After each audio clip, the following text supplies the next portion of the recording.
We get back now to the death of Gabby Petito. Newly released audio reveals responding officers knew her fiance, Brian Laundrie, was accused of being the aggressor before they confronted the couple.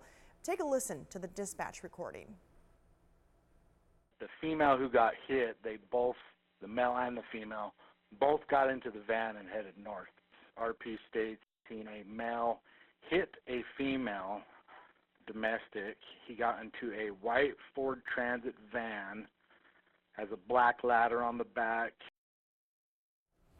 We're joined by retired LAPD Sergeant Cheryl Dorsey for her expertise on this. Good morning, Sergeant. Talk to me a little bit.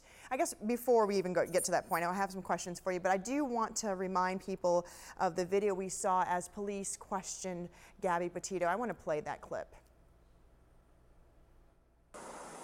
When you slapped him those times, were you attempting to cause him physical pain or physical impairment? Was that what you were attempting to do to him? No.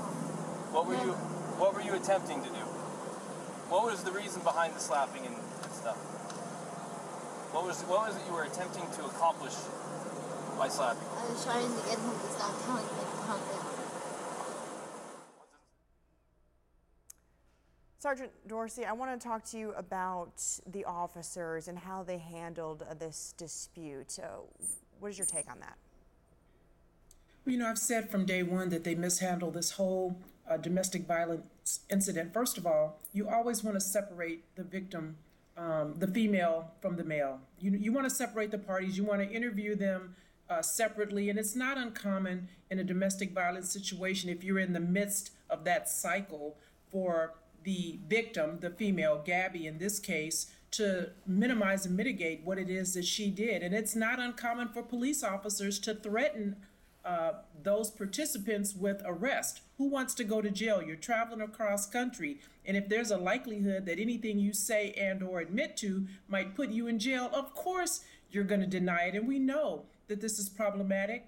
We heard one of the female officers say, "I wished I would have done more. I wished I would have encouraged her, that she deserved more." What this female officer knows is that civil liability is coming.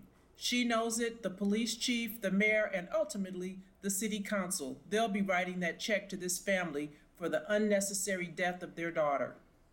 Wow.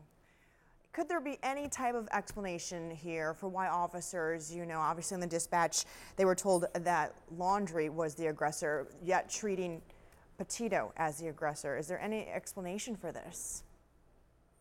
No, there isn't. Listen, I mean, we get information from dispatch, but it's just a tool in addition to. We have to use our own training and common sense at the end of the day based on statements and questions that we ask, follow-up questions, depending on what the responses are, and make a determination as to what's going on. But once we're on scene as a police officer, and listen, I did this for 20 years, and it was not uncommon for me to take a female to the station, have her call a loved one to come and get her to make sure that she was in a safe place. So the onus was on the officers from the moment they arrived on scene to make sure that this young woman was safe. And then just to say, oh, we told them to go and sleep separately. You're going to trust that this is going to happen? You have a male standing in front of you who's trying to give you the inference that this female, little as she is, was somehow the aggressor and harming him. It's nonsensical and it's problematic. You're right. Seeing the video and seeing how upset she was and the size, her build, again, I would agree with that too, but obviously not my department. Talk about these officers now. They're facing an internal investigation. What happens next? Well, we'll have to wait and see, because if you go after the officers, ultimately, whatever happens, if it's adjudicated and found that they were violating their policy, that they should have done more, could have done more, all of that will be used if there's a civil lawsuit later on down the road. And so we'll have to wait and see if they try to cover these officers in an attempt to protect that organism, that department. We know if those people, Gabby and Brian Laundrie, had looked like me, I promise you, both of them would have gone to jail that night without question. Sergeant Cheryl Dorsey, thank you so much for your expertise on this. I do want to point out you're an author of the soon-to-be published The Confidence Chronicles, the greatest crime story never told. Thank you so much for your insight and time.